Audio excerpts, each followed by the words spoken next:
Maintenant, on va parler un petit peu de la grammaire et de l'orthographe. Alors, la grammaire, moi je considère que la grammaire, c'est comme l'architecture c'est la pensée, quoi. C'est l'architecture de la pensée. Si on ne maîtrise pas la grammaire, on ne peut pas exprimer sa pensée. Je me demande même si on peut penser. Ça va jusque-là. Parce que on corrige maintenant des copies, franchement, au collège, d'enfants qui n'ont pas reçu un enseignement de la grammaire correct et qui sont en très grand déficit. C'est à se demander s'ils ont pensé ce qu'ils ont, s'ils pensaient quelque chose avant d'écrire. On se le demande. En tout cas, s'ils pensaient, ils n'ont pas su exprimer leur pensée. Donc, soit ils pensaient et n'ont pas su l'exprimer, soit ils ne pensaient pas. Mais dans tous les cas, ils sont en grand danger. Donc, la grammaire, c'est vraiment la pensée. Et pour pouvoir exprimer cette pensée, eh bien, il faut avoir les outils et vraiment maîtriser complètement cette grammaire. La maîtriser correctement au moins. Alors, au CP, on ne peut pas parler d'un enseignement systématique de la grammaire. On peut considérer qu'à partir du moment où l'enfant lit, c'est-à-dire au 3e trimestre, on va pouvoir aborder, mettons, la notion de genre, la notion de nombre, modestement, comme ça, tranquillement. On va pouvoir aborder, mettons, la notion de nom, qui nomme le mot qui désigne les choses, les êtres, les animaux, la notion de verbe, le mot qui dit ce que l'on fait. Mais bon, de manière extrêmement légère. Par contre, en CE1, on aura un enseignement systématique de la grammaire, déjà bien consistant. Parce que c'est comme pour tout, il faut du temps pour que l'enfant arrive en 6e maîtrisant correctement l'analyse logique. Si on reporte aux 2 dernières années l'enseignement de la grammaire, on ne pourra pas faire tout le programme nécessaire pour arriver en 6e. Ce n'est pas plus compliqué que ça. Donc on va commencer dès le CE1 à enseigner la grammaire.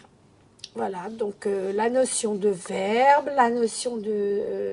le verbe, la nature des mots, d'abord le nom commun, propre, le verbe, l'article, ça sont des choses que l'enfant de CE1 doit acquérir. Donc je pense que le CE1, le CE2, on va travailler beaucoup la nature des mots. La nature des mots, c'est ce qui ne change pas dans les mots, c'est-à-dire le nom commun, le nom, le verbe, l'article, voilà, un peu après l'adjectif possessif, l'adjectif démonstratif.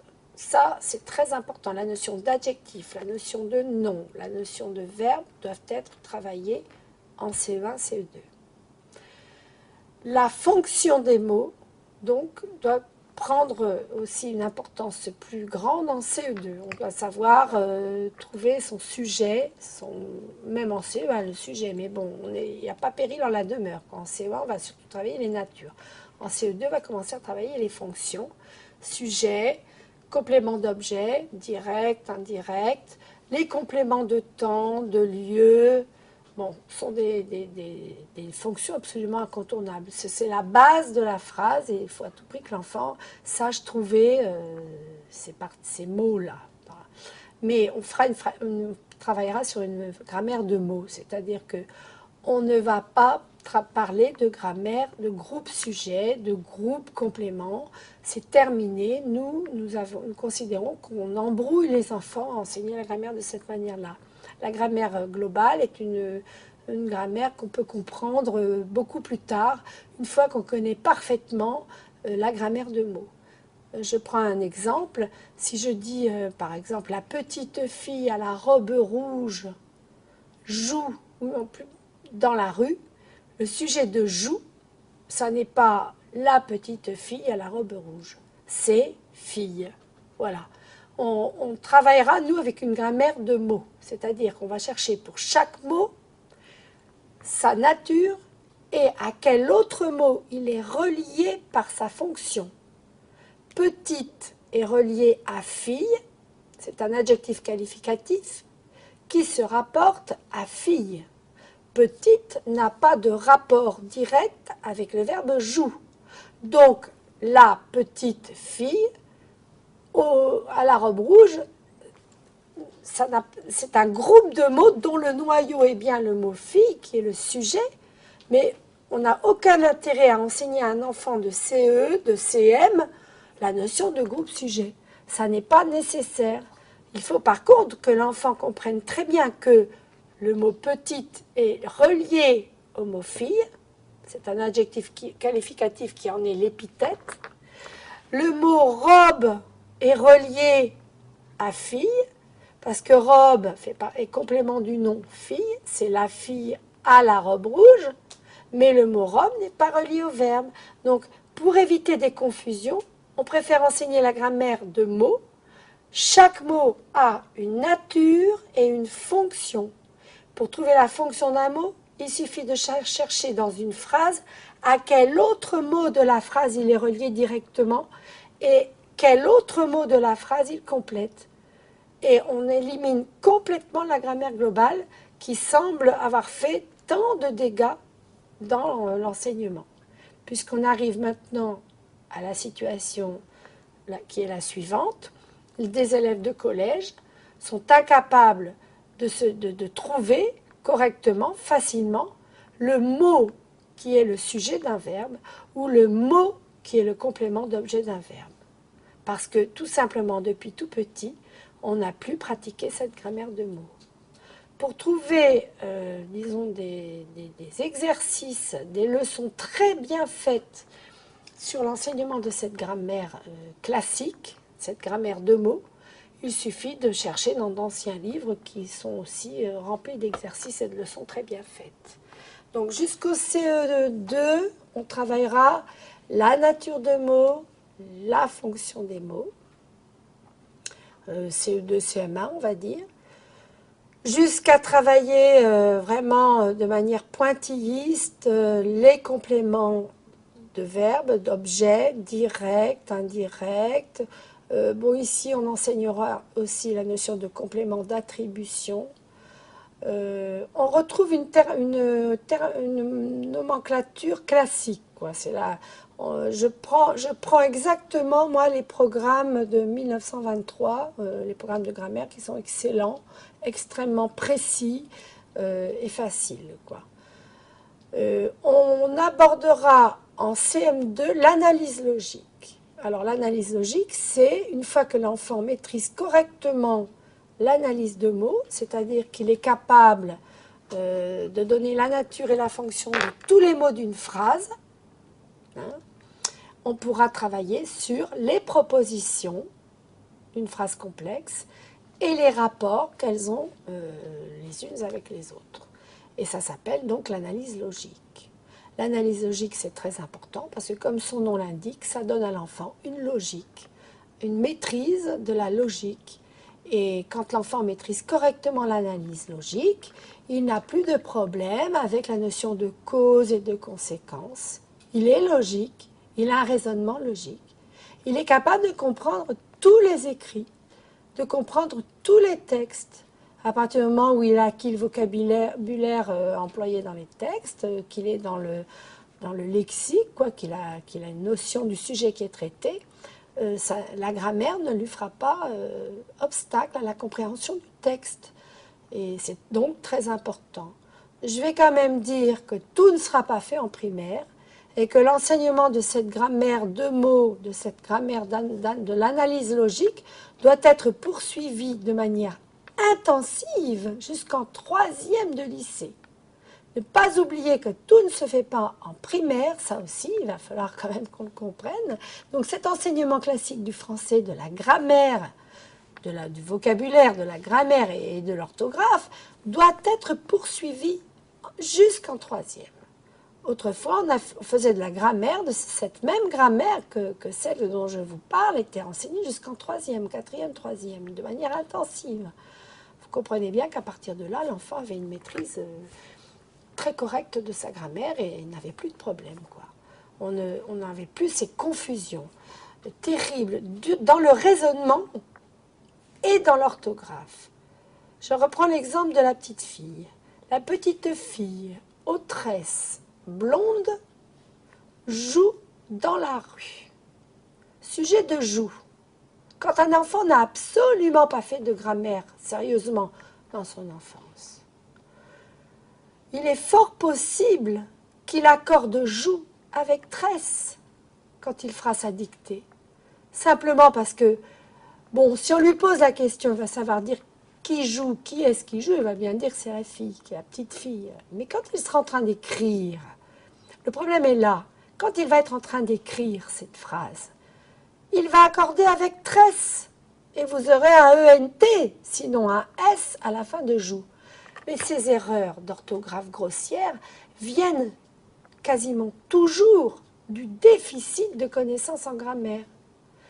Si depuis tout petit, il a appris que le seul mot sujet du verbe, c'est seulement fille, que tous les autres mots, petite, tresse, blonde, sont reliés à d'autres mots que le verbe, ben, il ne fera pas cet accord erroné. Il ne mettra pas d'S, il ne mettra pas ENT à joue, il mettra un E parce que joue est le verbe qui correspond au sujet fille.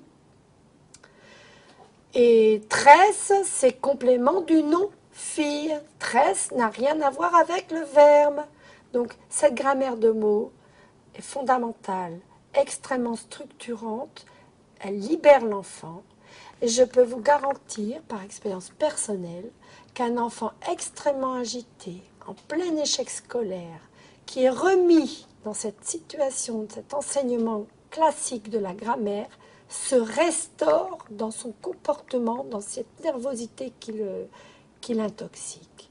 J'ai remarqué une évolution incroyable sur les enfants à partir du moment où on leur fait des bonnes leçons de grammaire.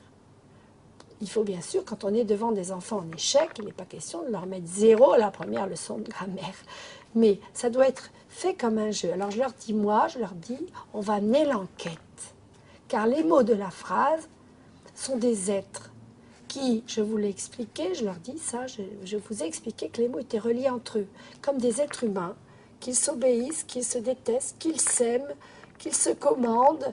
Il y a les mots ennemis, il y a les mots amis, il y a les mots de la même famille. Tout ça, c'est comme nous. Il y a un tissu social dans la phrase. Il y a des codes. Ça ne se fait pas n'importe comment. Quand l'enfant a bien compris ça, on dirait que les choses se remettent en place dans sa tête. Il devient beaucoup moins agressif. C'est vraiment miraculeux. Un bon enseignement de la grammaire libère l'enfant. Ça met de l'ordre dans sa tête. Il arrive à comprendre les phrases qu'on lui dit. Parce que quand l'enfant n'a aucune maîtrise de cette grammaire de mots, cette grammaire logique, comment voulez-vous qu'il comprenne les phrases? Dès que les phrases dépassent 3 mots, c'est terminé, il est perdu. Donc, ce que je vous disais tout à l'heure, l'oral amène à l'écrit. Pour comprendre l'oral, pour comprendre une phrase bien construite, il faut comprendre le fonctionnement de cette phrase et il faut comprendre les relations entre les mots qui la composent. La grammaire, c'est ça. C'est mettre les choses dans l'ordre, hiérarchiser les choses. Quand on fait de la grammaire, on se rend compte qu'il y a des mots plus importants que d'autres. Il n'y a pas d'égalitarisme dans la phrase. Ça n'existe pas. Vous avez le mot, le verbe, ce verbe-là qu'il faut tout de suite chercher. Puis après, il faut chercher son sujet. On ne va pas se préoccuper de la petite préposition. Non, non, ça viendra après. Et ça, l'enfant doit le sentir. Parce que s'il n'a pas d'ordre dans sa tête, si tout est mélangé, si tout est au même niveau, comment voulez-vous qu'il comprenne quelque chose à la phrase qu'il doit lire ou à la phrase qu'on lui dit, pour peu qu'elle soit un peu plus complexe ou riche? C'est pas possible. Donc il faut vraiment que l'enfant comprenne que les choses sont ordonnées et hiérarchisées. On va aller d'abord à l'essentiel, trouver ce verbe, en trouver le sujet. Une fois qu'on a le sujet, les mots qui sont reliés au sujet, etc., etc. Ce sont des étapes. Il faut les franchir l'une après l'autre en respectant un code et en respectant une méthodologie. Eh bien, cette matière-là, la grammaire, c'est la meilleure manière de soigner les petits-enfants qui n'ont pas de structure, qui n'ont pas de repères, qui sont violents ou qui sont agités. Moi, je l'ai vécu dans toute ma carrière, c'est vraiment une matière structurante par excellence. Donc, je récapitule. CP, ce sera très léger, ce sera juste le genre, le nombre, trouver, mettons, savoir trouver, faire la différence entre un verbe et un nom, tout simplement. Et puis, en CE1, on va commencer, CE2, la nature des mots, connaître toutes les natures des mots, et les fonctions des mots, CE2 surtout, fonctions des mots, sujet, verbe, complément d'objet, complément du nom, complément de temps, complément de lieu, donc les grandes fonctions. Et en CM1, CM2 surtout, l'analyse logique, c'est-à-dire les propositions dans une phrase complexe et leurs fonctions. Les propositions ayant les mêmes fonctions que les noms, simplement c'est au niveau d'une proposition. Voilà, donc là c'est très simple, une progression très claire. Je récapitule en disant que ce sera repris en 6e, 5e, 4e et 3e. Moi, je considère que le collège a sa part de responsabilité. Le collège abandonne cette grammaire structurante. Ce n'est pas possible, elle doit être continuée. Il ne faut pas oublier non plus que sans la maîtrise correcte de la grammaire française, il est impossible d'apprendre correctement une langue étrangère. L'enseignement de la langue étrangère n'est possible que si on passe par une maîtrise correcte de la langue maternelle, sauf à vivre dans un bain linguistique. Un jeune enfant qui, dès le berceau, vit avec une nourrice anglaise toute la journée qui lui parle anglais, peut parler l'anglais avant d'avoir appris la grammaire française, c'est clair. Mais là, c'est toute la journée, il est dans le bain linguistique. Au sein de l'école, ça n'est pas le cas. C'est 1h30, 2 heures au maximum de langue étrangère. Alors là, cet enseignement s'appuie forcément sur une maîtrise correcte de la langue, de la grammaire de la langue maternelle. Voilà. Donc sans la grammaire française, pas d'anglais, pas d'espagnol, pas de... Et j'ajoute aussi, ce qui est encore pire, c'est que sans la grammaire française, on va bouder complètement les langues très structurées, telles que l'allemand, telles que le latin, dont toute la langue est basée sur la grammaire. Donc les langues à déclinaison, par exemple, sont en train de mourir.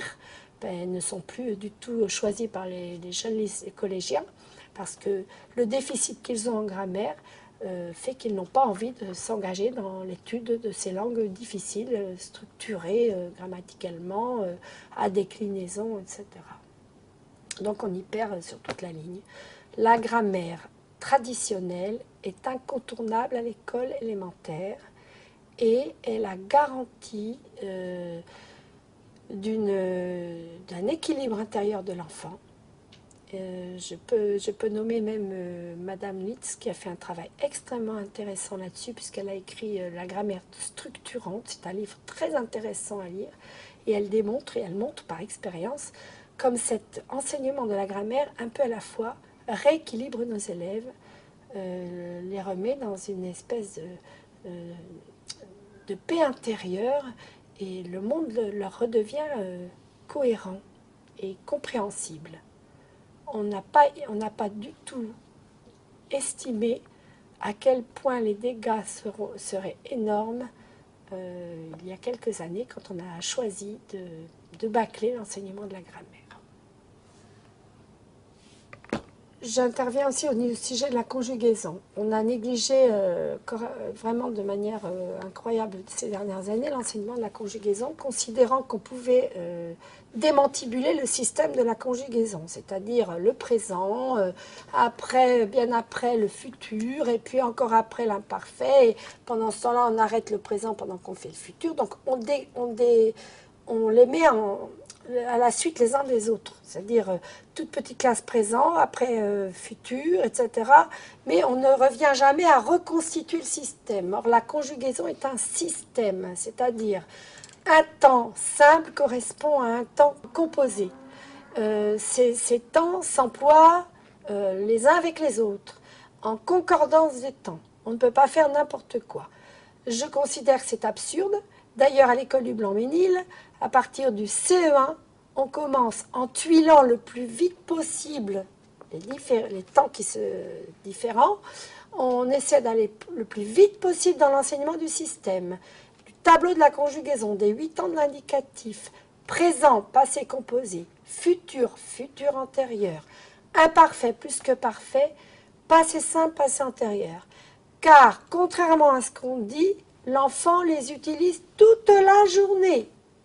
À part le passé antérieur, qui ne se voit que dans les textes classiques, tous les autres temps composés sont utilisés toute la journée par l'enfant.